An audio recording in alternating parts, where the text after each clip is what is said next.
right, hey, what's up, y'all? So today I want to talk about purging, swapping, and then setting your home and workplace up for success. All right.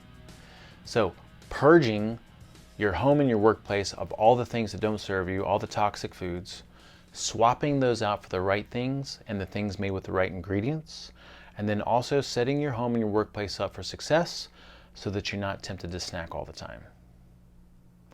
All right, so as we embark on our own personal holistic health journeys, and as we try to implement real food, there's some initial steps that we have to take. And one of those first steps is going home and purging your pantries and your cabinets and your freezers and your fridges of all the toxic foods that we're trying to avoid. All right. So for a complete list of foods to avoid, we have an episode, a video, a podcast on foods to avoid. We also have a mini episode with some additional information, and we have PDFs and handouts associated with those posts.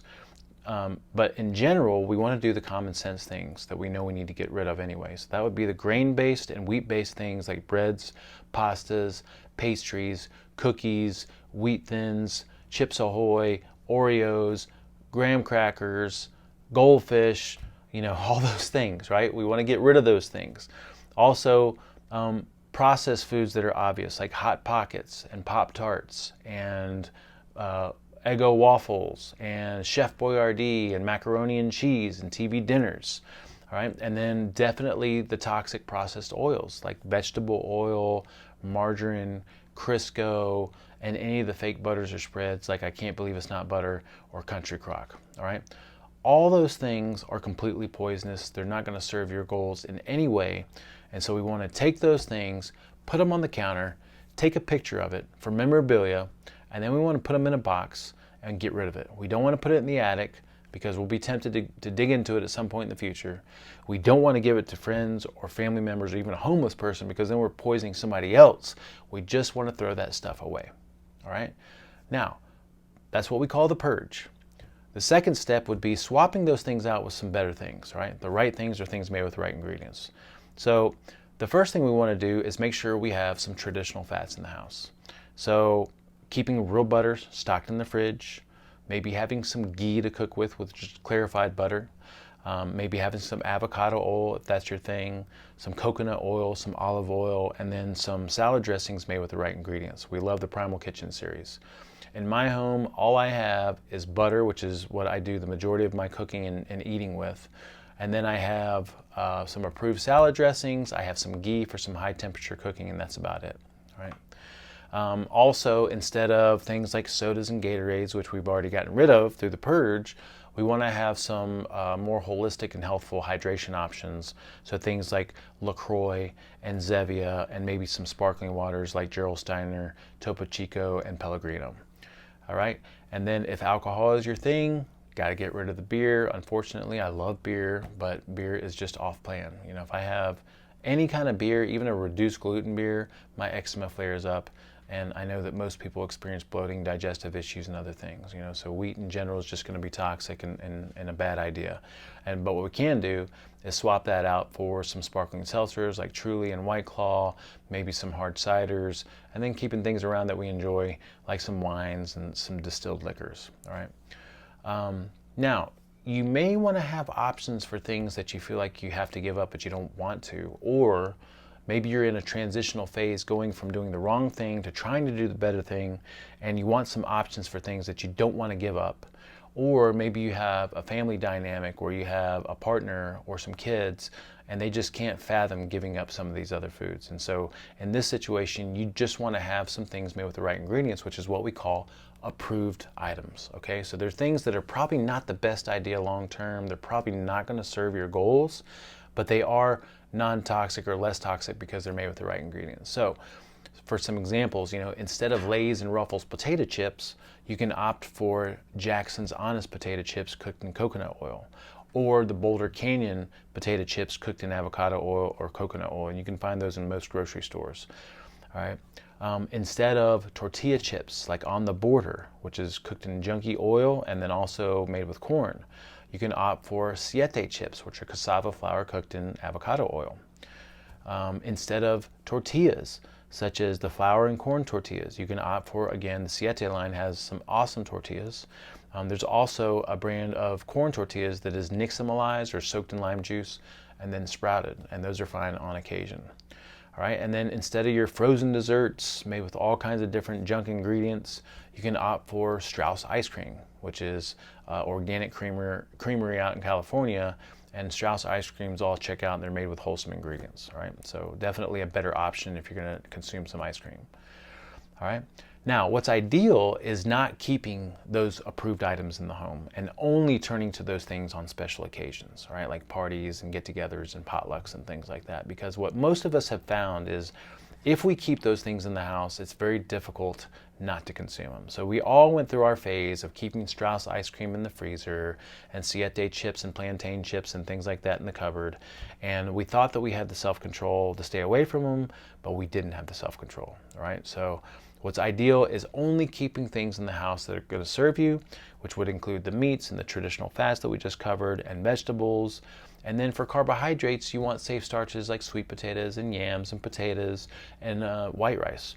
And then for sweet things, you want to opt for fresh or frozen fruit, maybe some dark chocolate, maybe some raw, local, unfiltered, unpasteurized honey. All right, that would be optimal, but at the same time, we understand as a transitional step, some people need those approved items. All right.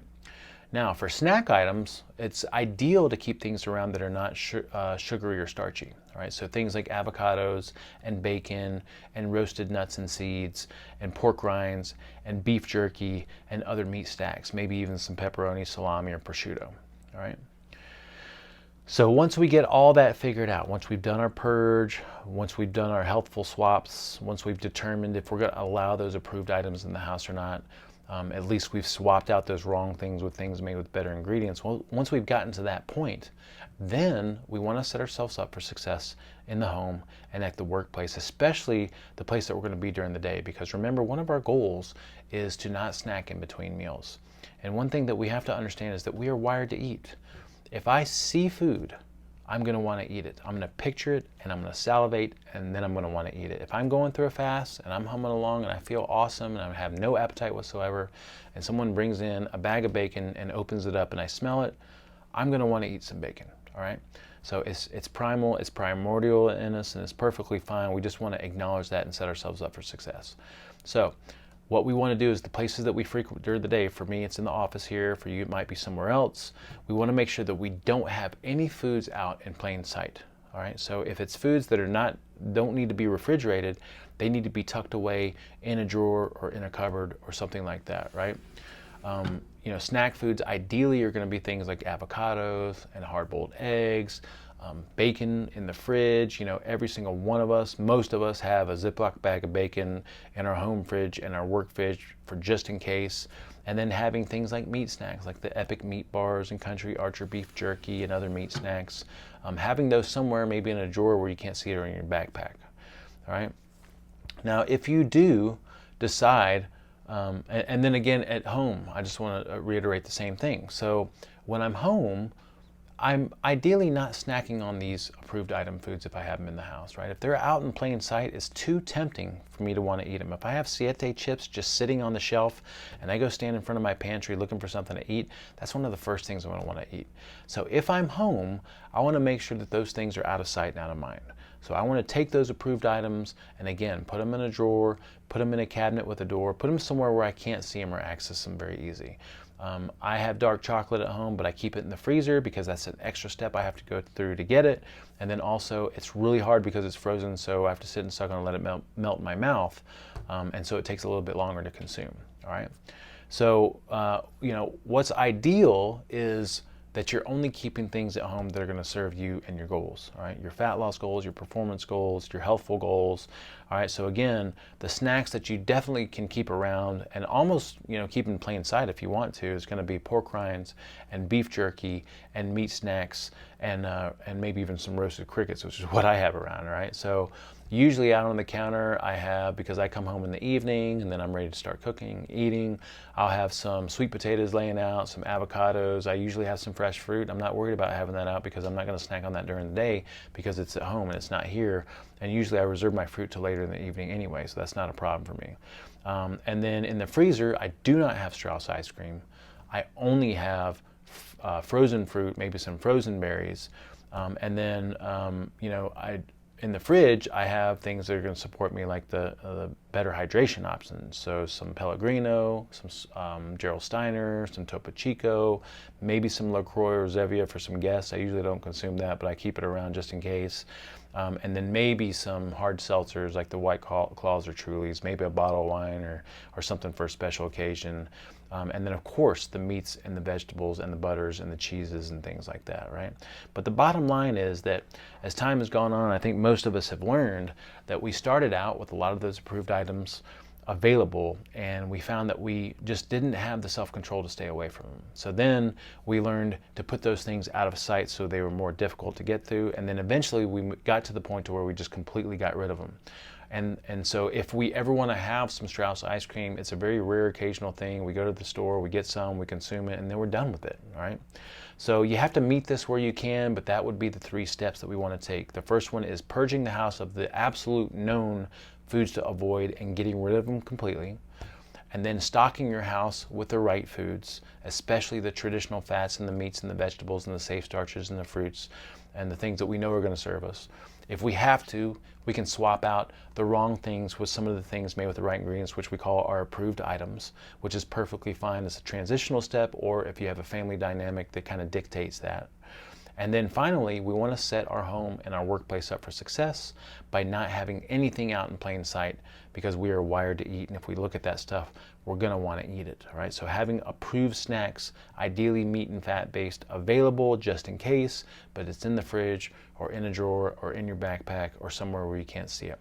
Then when you come home, to cook or to eat in the evening or something, having those snacks available is perfectly fine. If you want to snack on a little bit of pork rinds or some jerky as you're getting dinner ready, I don't see any problem with that, okay?